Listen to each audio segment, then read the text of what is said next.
Johnny Bananas, aka Captain Save a Show, reporting for duty. Plus, Devin is still here, kinda. The ladies of leisure have a rough day in the sun. Ryan gets last, but in an impressive way. And the game has changed, and these smart and savvy players have quickly picked up on the new way to play. It's the Challenge Battle of the Airs episode 10 recap coming up right now.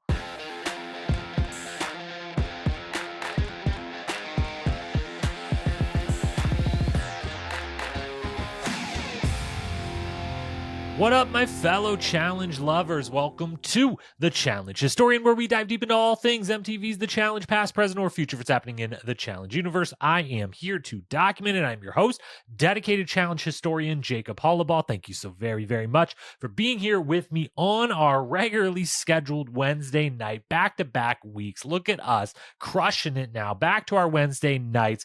Episode 10 is in the books. We are well over the halfway point of the season. They are literally in Amsterdam right now, filming day 2, or earlier today was day 1 of the reunion special. They're filming again tomorrow. And so this season, what we're seeing, is well over halfway in the books, and it's quite literally the actual filming part of it is about to officially be in the books within mere hours as well. There's a lot to discuss with we entering the new stage of the game. We'll break it all down, of course. The only programming reminders are Battle of the Airs content will continue over the next few weeks, should be able to come every single Wednesday night. The other thing, though, I will be joining Jake's Take podcast tomorrow with the great Jacob Elishers. So we're recording tomorrow. I think he gets those episodes out usually probably within a day or so. So look for Jake's Take on Friday. It's not me, but it'll be double Jacob and Jake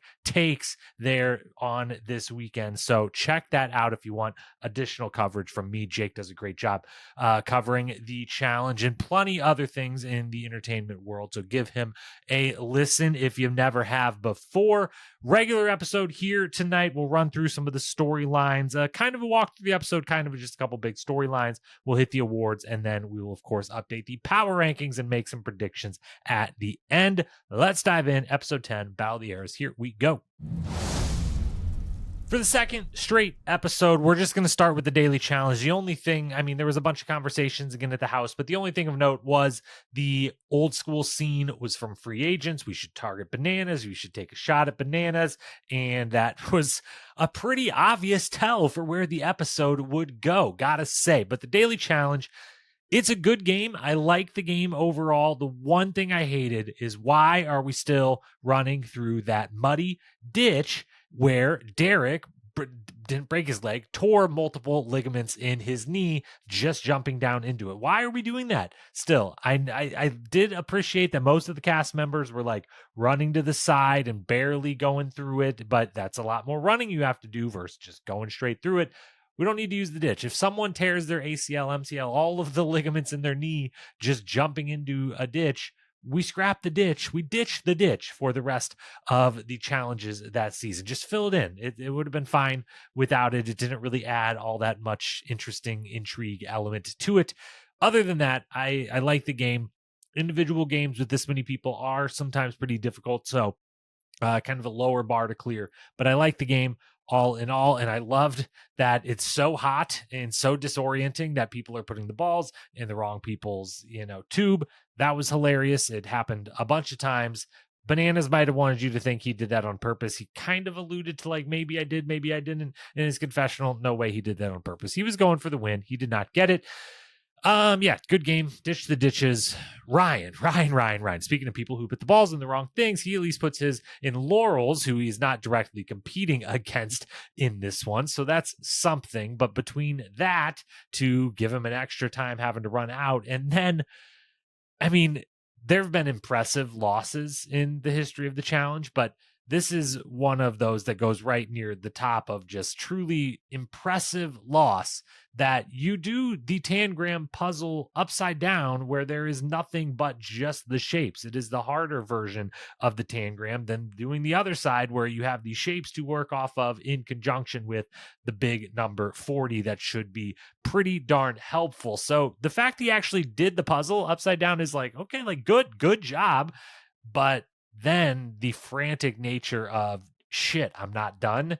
And there's only a couple other people left, and I got to flip this thing over. It seems from the couch like it would be easy to, like, yeah, just flip the whole thing 100% over, like one piece at a time, move piece on the right, flip it and put it on the left side and keep going, keep going. But under the circumstances, the heat, the exhaustion, the nerves of like, I'm about to get last, totally understand why that was kind of the death knell for him in this challenge.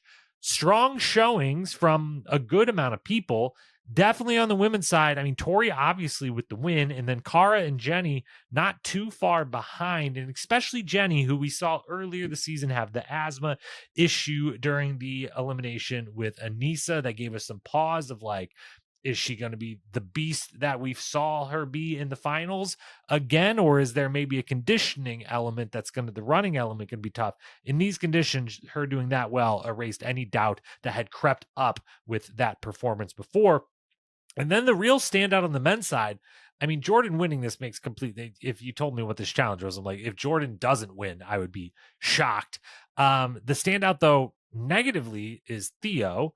Maybe it's just a bad edit, maybe just showing us the one moment, but he looked pretty gassed and definitely is as Paulie brought up early in the season when that hall brawl went down. Theo, the track star, which he was, high level track athlete, there's still a lot of athlete there, but there's also a lot more muscle and some weight, and it's a very different body type than he was coming into the world of the challenge in. And so the endurance running is not maybe going to be there for him. But on the positive side for the guys, Josh, like, I see you, Josh. I've been big on, like, if you don't follow Josh on social media and you're not aware that, like, the guy, when he left for this season, was in very, very good shape. Certainly the best shape he had ever been in for the show, was working his ass off, and there was a lot of cardio element to it. It showed up here. Good third place showing for him. As for the end of it, though, then we do have Michelle's breakdown of all the heat, was going to get to someone. As hot as they were making it sound like, and definitely seems like it actually was, someone was going to get rocked by it in a real, real way. That turned out to be my favorite, Michelle. Heat exhaustion is going to mess you up. Having a bit of a panic attack, seemingly maybe in the middle of the heat exhaustion, because you realize I just got last, but also the cameras are on me. And also, like, am I even that good at this game? It's a puzzle, and that's the thing I'm supposed to be good at. And now I'm losing. All of that rolled up. I get how she ends up on the ground, needing attention, both medical attention, best friend attention, and just some kind of redoing the mental thoughts going through her own head. Thankfully, I'm glad she was okay, but I'm also glad she seemed to rebound quite well, takes TJ's, question and has some fun with it. And then later throughout the episode is able to kind of regain the confidence and be like, screw it, screw you bananas. Like, I'm standing up to all this. I'm not here for any of this. So regained her confidence, regained her charm. Love to see that.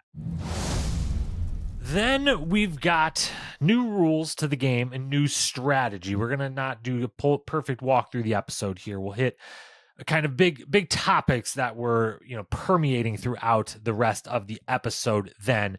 And the new rules to the game and everyone figuring out how exactly it was going to work, and those that put it together very quickly or were also in position to put it together very quickly definitely, had a leg up in this episode and are going to have a huge leg up moving forward in the game. The smart ones, the veterans, the savvy ones saw what was happening and immediately pivot to what they need moving forward. And again, a bunch of them had this already kind of in place, and just, that experience kicks in of like, I've already got it, but I'm going to go solidify it.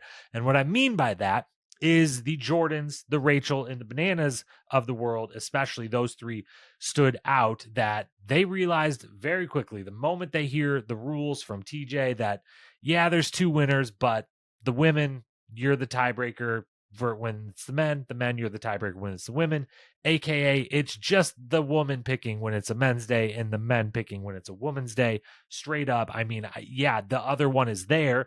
Jordan is there in this episode. If he wanted to give an impassioned case to do what he wanted and could convince Tori, sure, but like, it's just Tori's decision. And if it was flip-flopped, it would just be Jordan's decision. And so The smart ones, again, Rachel, Jordan, and Bananas were the three standouts that realized this. Laurel, some others seem to be on, and I'm sure plenty more do realize that these were just kind of the highlight characters of the episode. So I get it, but they realize if I'm a guy, I just need to be in alliance with the best women in the house, and I can do whatever I want to the other guys. I can say whatever I want. I can tell whoever I want that I'm targeting them, that I don't want them there in the final. I want them out of the game because they can't do anything back to me. And it's the same, vice versa. The women are like, I just want the Jordans and the Bananas of the world, the ones I think are going to win most of these daily challenges. I want them protecting me and on my side. And as far as the other women are considered, it doesn't matter. If I want to call out, no one was calling anyone out, but I'm sure this will happen in the coming episodes when it's the women's days of, someone being like, I don't want to run a final against you. I'd prefer you to lose. And it doesn't matter that I'm saying that because you still have to get to the other person to do the bidding for you. And there will be some double agents here, which is where we see Jordan playing. He's making deals with Rachel, not quite a full-blown deal, but certainly an understanding, a partnership was hatched there, which what a diabolical partnership that is. I mean, right now, we'll see if they're actually both at the top of the power rankings at the end of this podcast, but spoiler alert, they probably are. And they're definitely the two best in the house at this point in time and throughout this season. And so the fact that they might be working together and that Jordan, might under the radar end up being good with all the women and Bananas might be the same. It's, a situation where it's like, yeah, sure. Bananas can get like Tori, you can get as mad as me at you want. That you're the only one that can do anything to me. And Jordan is, the actual one really, really playing this of like, when Bananas says this is on you too, Jordan can be like, yeah, it's fine. It's fine. It doesn't matter because I'm going to go, I already have something with Laurel. I'm going to go talk to Rachel and the women working with you. If you get mad at me and want to take a shot at me, one of them has to do it for you. And I'll also have deals with them. And so it won't matter. You can't do anything about it. So the deals that were being made, especially the ones we see, the best players are going to be able to rise to the top. The ones that can win individual daily challenges are going to be in incredible position because they're the ones everyone's going to want to work with, and the rest are going to feed to the bottom. Bananas, incredible position, obviously, with Rachel, Laurel, Jenny, and Aviv. Those four women 100% on his side is a really great place to be. Like he's still like Tori and Kara are out there. Those are big, big time threats, and respect to Olivia, Naya, and Michelle and anyone that I am leaving off now. But you're in a pretty good spot if you've got those women on your side, given who is left in the ballgame.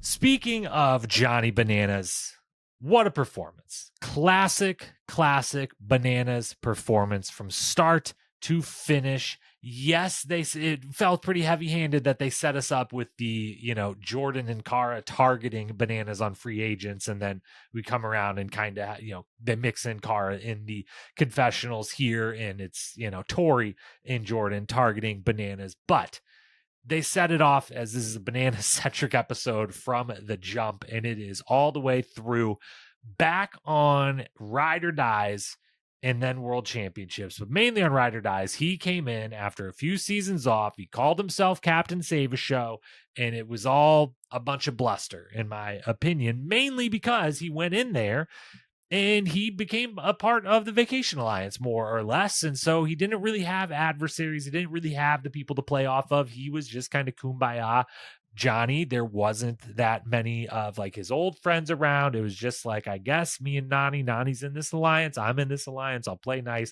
We'll get to the end. We'll try to get this W. And so it really wasn't saving a show from a performance and entertainment perspective necessarily. The opportunity has struck here, and he has seized every single bit of it. And we're seeing why, the product of someone who has done like 20, like 30, probably 30 seasons now, counting challenge spinoffs, counting House of Villains, Traitors, and anything else that I'm not even remembering to list here. This man's probably done 30 seasons of reality television. He's done a dozen seasons or whatever of First Look before. He's been on TV for 2 decades in a lot of roles, a lot of ways. And we're seeing the product of all of that in this episode. I mean, he just puts on such a performance, hamming it up the entire time. This is like full House of Villains, Johnny Bananas. I think that show really opened up too for him, that he's talked about, that is a satire of the genre, and they're like even more characters of themselves there than anywhere else, and it's more of a performance than anywhere else. And I think that he's brought a little of that here with him, of like, he's kind of been okay to be the performer in the past, but now I feel like he's unlocked that last true final ultimate veteran status of like, just be be the show, be the character that this season is calling for, that this scene is calling for, this moment, anything else. And he's leaning into it, and he knows he can do it because none of this is actually going to hurt him in the game. And so he's having a blast, clearly, while doing it, and he's able to ham it up and go all in, and be be mean and rude and antagonistic towards anyone he wants, because again, he's only doing it towards the people that it's not going to have too big of repercussions for him in the game, and ultimately is as good a strategy as any. His chamber performance is fantastic, the hiding in the closet, and then how he reads it back to Tori, lays the situation out just to make sure it's all said one more time, exactly where things stand, the way he ropes Jordan in that conversation, like, just so you know, you're not off the hook on this. All of that's fantastic. Him going very much scorched earth on the target selection. I mean, it's an asshole thing to say, and I am thrilled that Devin and Michelle are still currently in a very, what looks to be very happy relationship right now. I'm rooting for them. I like those two people a lot. Is it good TV that he does the soon to be ex-girlfriend thing? Yes. Is it incredibly rude and distasteful?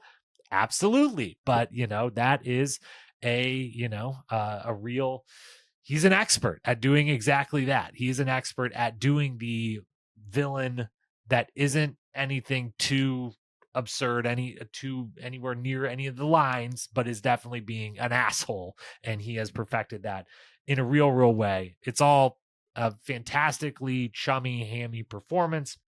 And definitely the overall episode was, as much as it was the Bananas episode, it was also a very clear edit of Bananas versus Jordan. This is the thing we're going with.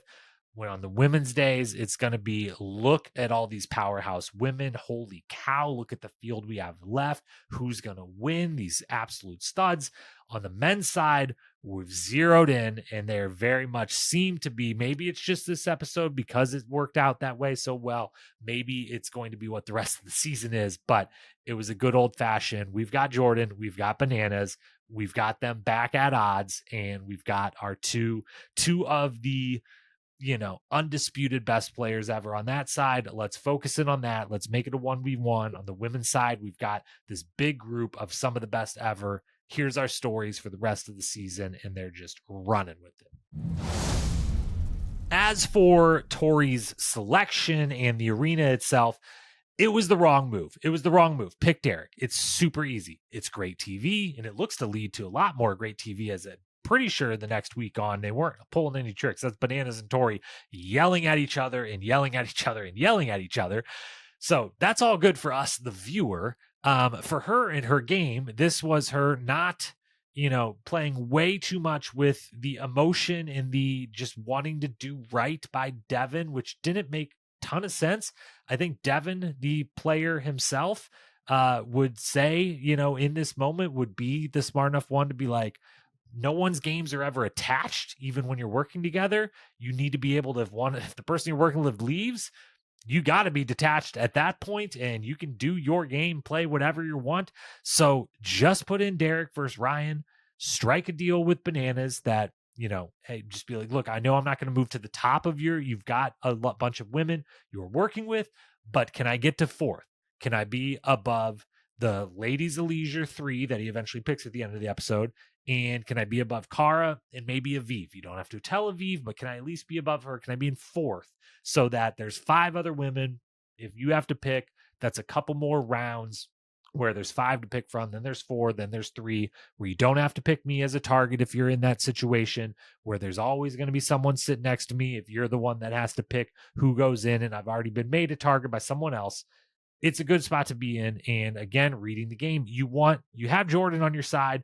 You have Josh, who looked good in this challenge, and you're at least not on kind of the bottom of Kylan's list by any means. So like, go get bananas, and you are rock solid in this game. So I think this was a big mistake on Tori's part, and I expected the opposite. I thought it was going to be easy for her to be like, my game is separate from my friends, and my friend is now gone, so why do I care? I'm friends with Johnny. I told him my honest opinions about what, him intervening in Michelle and Devin. I thought that was dumb, but for the game, we can work together. That's easy. I thought that's what was going to happen. It does not.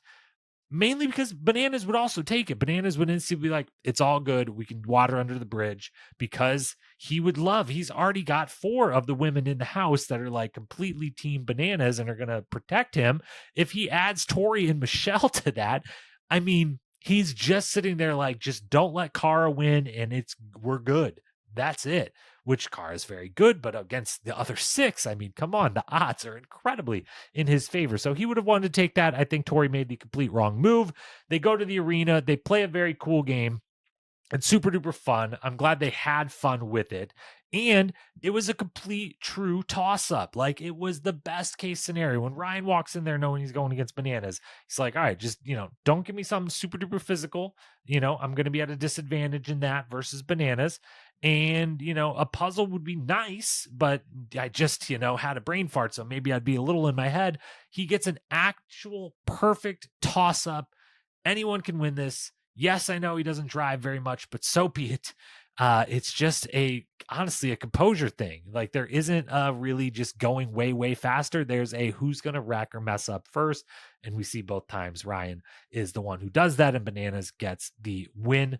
It's a good job and a good season by Ryan. I think we can be done with his story, at least on the flagship at this point. I'm glad he got to come back and do a couple seasons as sober and a different stage of life. I'm glad we got to get the very cool, backstory of both he and Banana's fathers fighting in Vietnam, and them, now playing in Vietnam and everything else. That was very, very cool.